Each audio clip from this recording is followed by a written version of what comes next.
Baik, Assalamualaikum warahmatullahi wabarakatuh.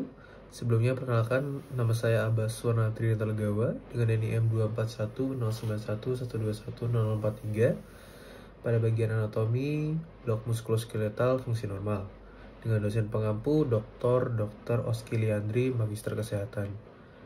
Pada kesempatan kali ini, saya akan menjelaskan mengenai anatomi muskuloskeletal, regiotorakis, dan membri superioris, dan juga membahas tentang vaskularisasi dan inervasi sistem muskuloskeletal.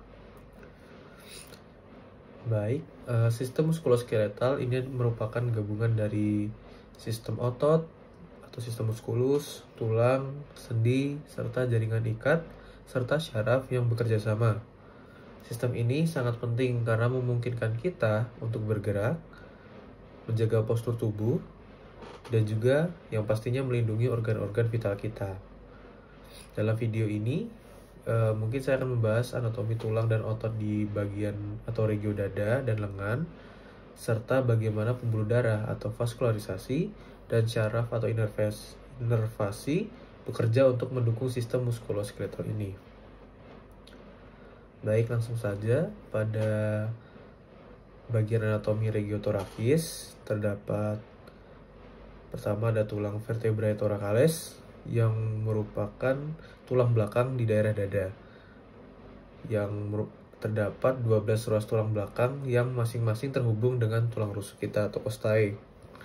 Selanjutnya ada tulang rusuk atau costae tadi.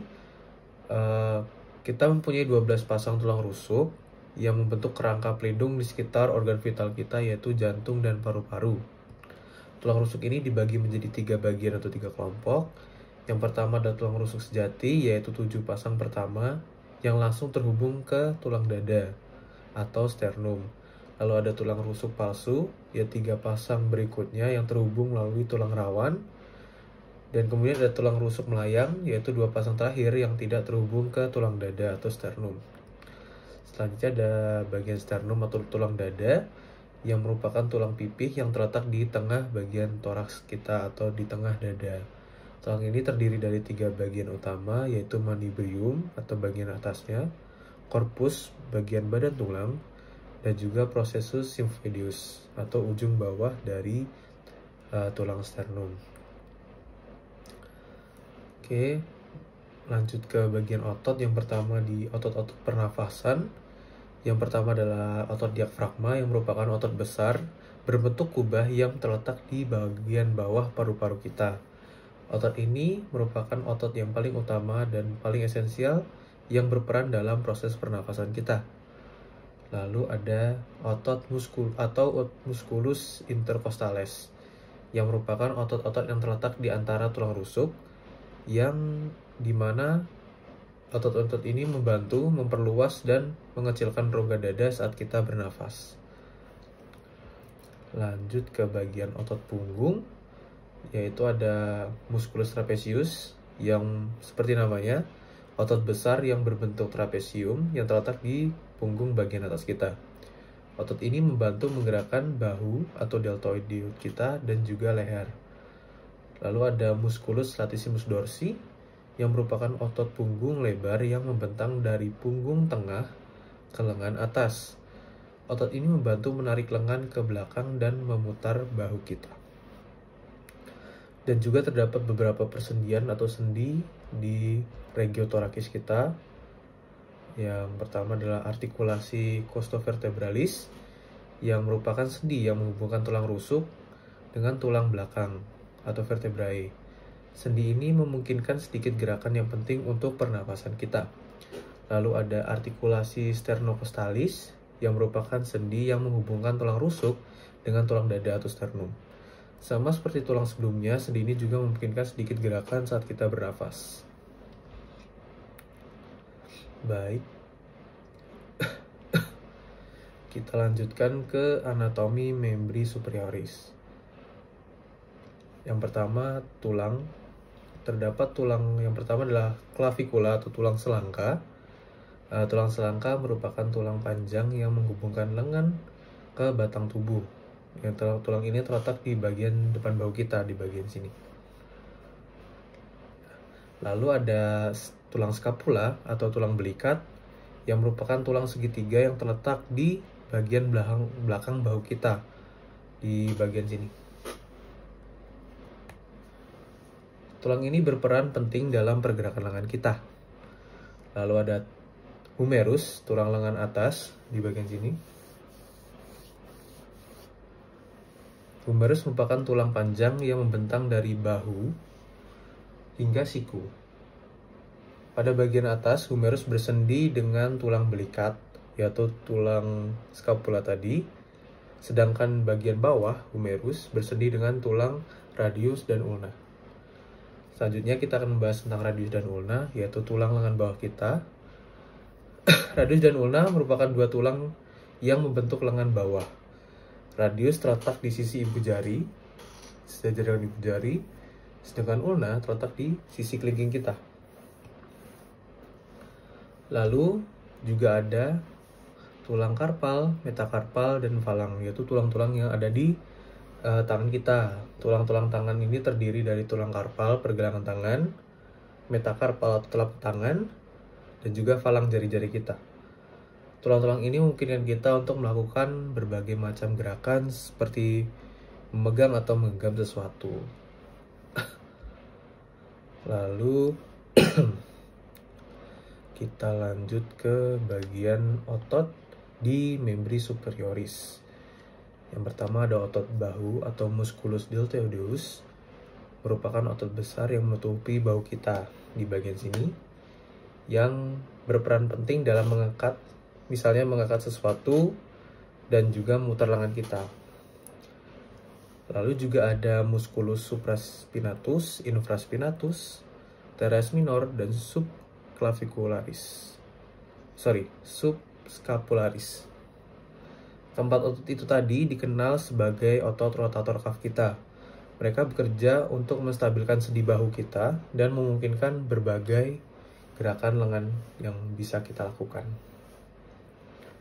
Lalu dilanjutkan dengan otot di lengan atas kita, yaitu musculus bicep atau otot bicep, dan juga musculus tricep, yaitu otot tricep kita. Otot bicep kita merupakan otot yang terletak di bagian depan lengan atas kita. Otot ini berfungsi untuk menekuk siku dan memutar lengan bawah.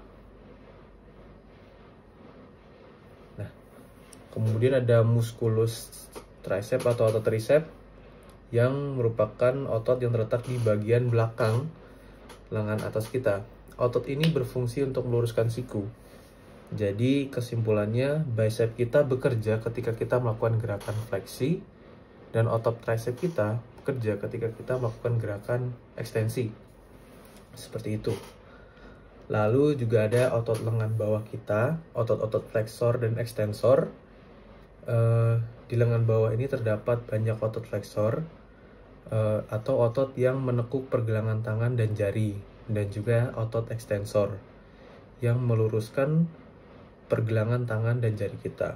Otot-otot ini memungkinkan kita untuk melakukan gerakan yang sangat presisi dengan tangan kita. Kemudian juga ada beberapa persendian atau sendi yang terdapat di membri superioris ini.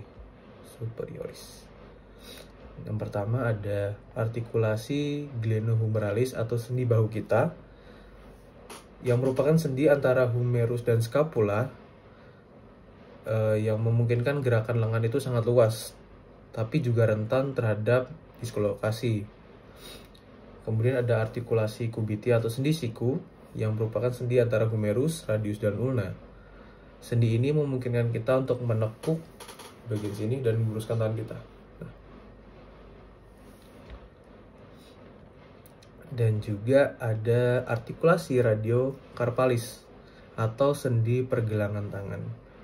Sendi pergelangan tangan ini merupakan sendi antara radius dan ulna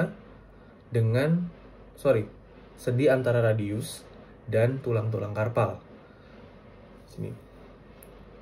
Sendi ini memungkinkan kita untuk menekuk, meluruskan, memutar, dan menggerakkan pergelangan tangan kita ke samping.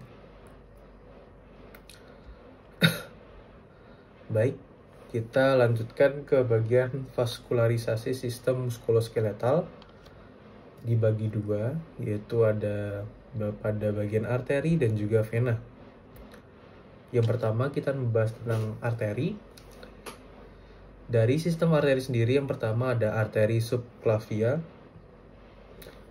yang merupakan arteri utama yang masuk darah ke seluruh anggota gerak atas. Arteri ini berasal dari aorta atau arteri brachiocephalika. Lalu lanjut ada arteri aksiliaris. Setelah melewati tulang selangka, arteri subclavia tadi berubah nama menjadi arteri aksiliaris. Arteri ini terletak di daerah ketiak kita. Dari sini. Kemudian ada arteri brachialis. Nah, arteri aksiliaris tadi kemudian berubah nama menjadi arteri brachialis karena telah melewati lengan atas kita. Nah, di bagian sini. Arteri ini sering digunakan untuk mengukur tekanan darah, jadi diletakkan di bagian sini. Kemudian ada arteri radialis dan ulnaris. Terletak di dekat siku, daerah sini. Arteri brachialis tadi bercabang menjadi arteri radialis dan juga arteri ulnaris. Kedua arteri ini memasok darah ke lengan bawah dan juga ke tangan. Kemudian ada arcus palmaris profundus dan juga superficialis. Di telapak tangan, arteri radialis dan ulnaris membentuk jaringan arteri yang disebut arcus palmaris profundus dan superficialis.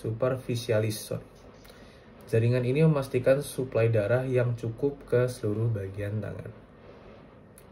Kemudian kita lanjut ke bagian vena.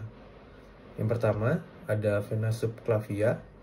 Vena subclavia merupakan vena utama yang mengalirkan darah dari anggota gerak atas kembali ke jantung. Lalu juga ada vena aksiliaris yang terletak di daerah ketiak dan menerima darah dari vena-vena di lengan atas. Kemudian ada vena brachialis yang merupakan vena yang mengalirkan darah dari lengan atas ke vena aksiliaris tadi. Kemudian ada vena radialis dan juga vena ulnaris yang berfungsi mengalirkan darah dari lengan bawah. Kemudian ada vena cephalika dan basilik. Vena ini merupakan vena superficial atau vena yang terletak di permukaan kulit kita di lengan atas. Nah, vena-vena ini sering digunakan untuk pengambilan darah atau pemasangan infus.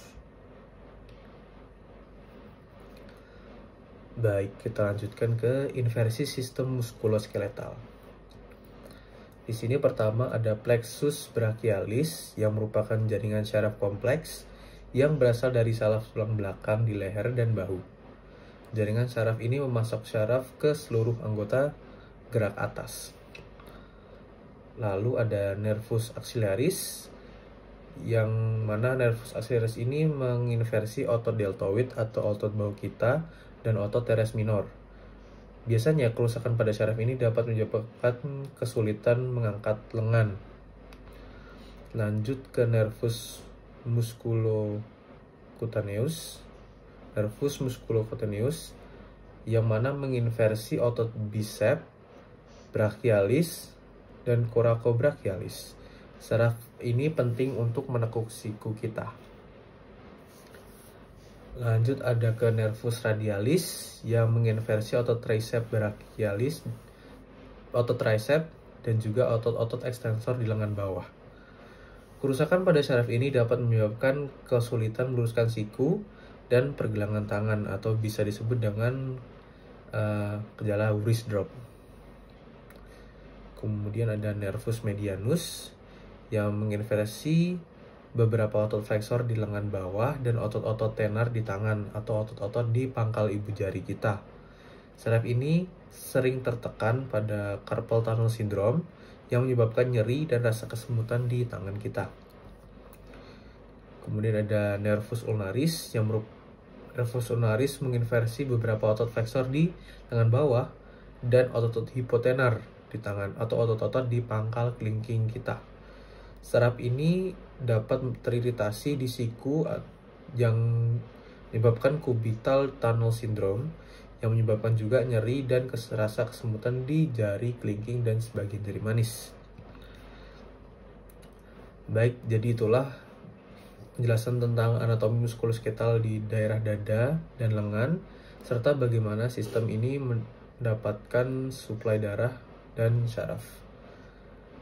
Sistem ini sangat kompleks dan penting untuk berbagai fungsi tubuh kita sehari-hari, mulai dari bernafas hingga melakukan gerakan yang rumit dengan anggota tubuh kita bagian atas.